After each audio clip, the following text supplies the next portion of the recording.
आफत में दिखाया जा रहा है कि वहाज की बर्थडे होती है और शिफा भूलती नहीं बल्कि अच्छे से सेलिब्रेट करने की कोशिश करती है। फूलों वाला बुक्का वहाज को देती है और केक भी कट करते हैं तो वहाज बहुत खुश होता है। शिफा से कहता है तुम मेरे लिए ये जो सब कुछ करती हो ना मुझे बहुत अच्छा लगता है। शिफा तुम मेरा साथ नहीं दोगी ना तो मुझे लगता है कि मैं मर जाऊंगा। तो शिफा परेशान हो जाती है। वहाज तुम्हें ऐसी बातें नहीं करनी चाहिए। देखो दूसरों ने हमें जुदा करने की कोशिश की लेकिन आज हम दोनों इकट्ठे हैं एक साथ, ये बात सोचकर ही खुश हो जाया करो।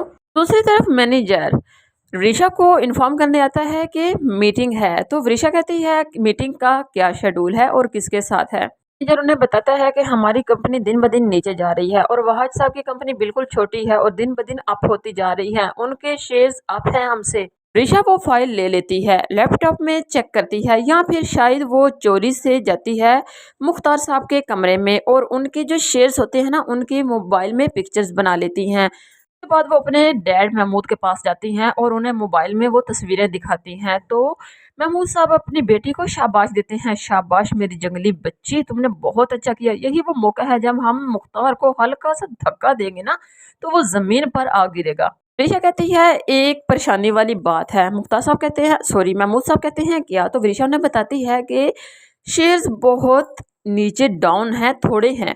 महमूद साहब कहते हैं कि हमें भी इन्हें नीचे ही लेकर जाना है, ये कंपनी ऊपर अप नहीं होनी चाहिए। अरे मुख्तार तो वो शख्स है जिसने तुम्हारे सगे बाप अपने भाई तक को नहीं छोड़ा तो ये शेर उसके आगे क्या काम है। उसके बाद दिखाया जा रहा है कि मेहरुन्निसा और नसरीन बेगम वहाज को बर्थडे विश करने के लिए वीडियो कॉल करती हैं। तो वहाज अपनी दादों से इजहार नफरत या फिर आप ये भी कह सकते हैं कि गुस्सा इजहार करता है। दादो मुझे लगा था जब मुझे घर से निकाला जा रहा था तो आप मुझे रोक लेंगी लेकिन आपने ऐसा नहीं किया। नसरीन बेगम कहती हैं बेटा तुम्हारी उस वक्त बूढ़ी दादो को कुछ समझ ही नहीं आया था लेकिन वापस आ जाओ ना, अपने डैड को मना लो। तो वहाज कहता है सियाने कहते हैं कि जब एक दफ़ा जहाँ से निकाल दिए जाओ ना तो दोबारा वहाँ पर कदम ना रखो। पास बैठी महक का रोंगटा रोंगटा नफरत से ऊँग रहा था कि वो मैं अपनी सास की भी जुबान खींच निकाले जो वहाज को कह रही हैं कि घर वापस आ जाओ। दूसरी तरफ मेहरुन्निसा